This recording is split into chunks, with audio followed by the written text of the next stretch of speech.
Research करते वक्त या नोट्स बनाते टाइम कभी आप कंफ्यूज हो जाते हो, सोचिए एक ऐसा एआई जो आपके पीडीएफ फाइल पढ़े और तुरंत उसका समरी दे दे। मिली है नोटबुक एलएम से गूगल का एआई पावर्ड असिस्टेंट जो आपके रिसर्च और राइटिंग स्टाइल को नेक्स्ट लेवल पे ले जाने वाला है। क्या आप जानते हैं नोटबुक एलएम का फुल फॉर्म क्या है?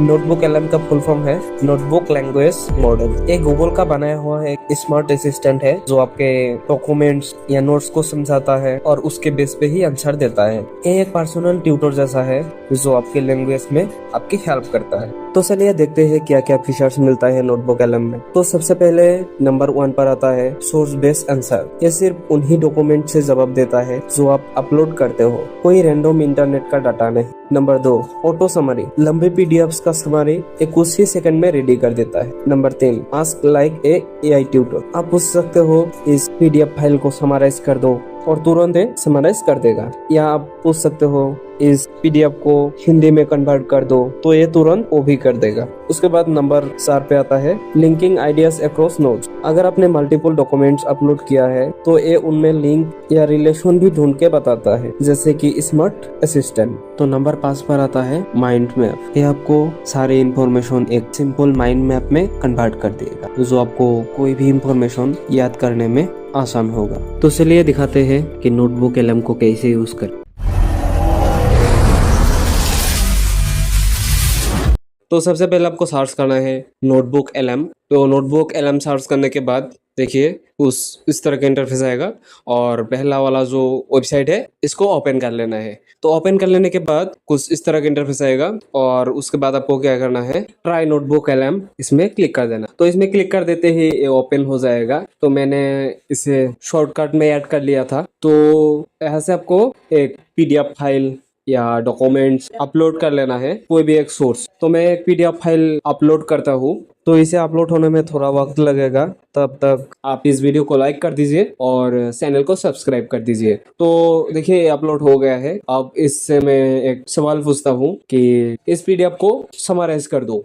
तो देखिए ये समराइज कर दिया और उसके बाद मैं इसे पूछता हूँ कि इसको हिंदी में ट्रांसलेट कर दो या हिंदी में कन्वर्ट कर दो। लिख देते ही देखिए ये हिंदी में ट्रांसलेट कर दिया है।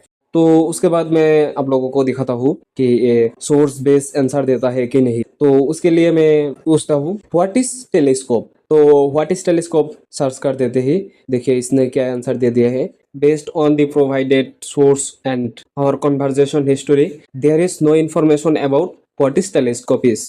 तो देखिए ये टेलीस्कोप का आंसर नहीं दे दिया है, क्योंकि ऐसा है तो इंटरनेट का यूज कर सकते थे, लेकिन ये नहीं करता है। तो उसके बाद मैं और एक सवाल पूछता हूँ व्हाट इज मोबाइल। तो देखिए व्हाट इज मोबाइल सर्च कर देते ही इसने एक जबरदस्त आंसर दे दिया है, based on our provided source and our conversation history there is no information about what a mobile is. तो उसके बाद यहाँ पर लिख दिया है the source we have discussed cover topic related biodiversity and conservation. तो मैंने एक एनवायरनमेंट के बारे में एक पीडीएफ अपलोड किया था, आप लोगों को पहले भी दिखाया है। तो ये आप जो अपलोड करते हो उसी से ही आंसर देता है। तो उसके बाद मैं एक माइंड मैप क्रिएट करके दिखाता हूँ आप लोगों को। स्टूडियो में क्लिक कर देना है।